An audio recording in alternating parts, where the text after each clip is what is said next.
Joe DiMeo is having to relearn basic everyday tasks. Pinch, small stuff, big stuff. Learn to squeeze, lift some weights, do a lot of cardio, walking, squats.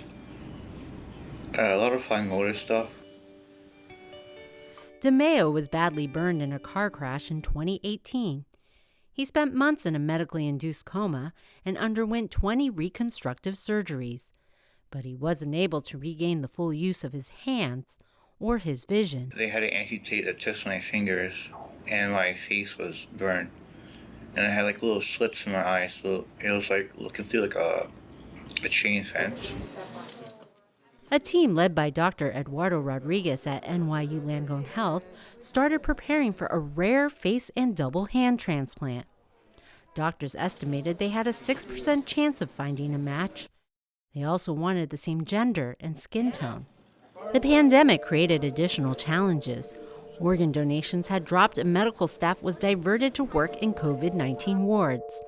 But in August, the team found their match. There's a lot of pride that goes into this because we accomplished all of this on what anybody from the outside would consider strain. Simultaneous hand-face transplants have only been tried twice before.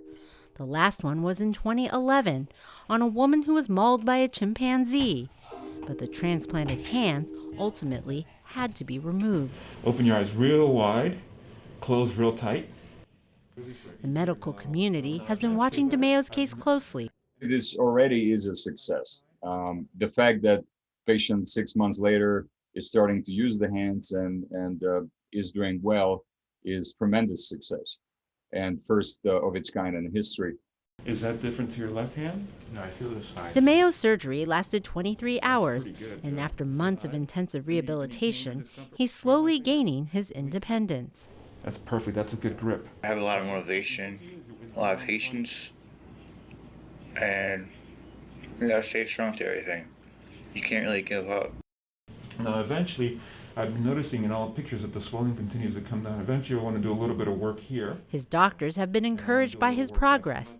The 22-year-old will need to be closely monitored and on medications for the rest of his life to avoid rejecting his new face and hands. It's not that someone has done this many times before and we have a kind of a schedule, a recipe to follow. As for DiMeo, each little movement shows how far he's come.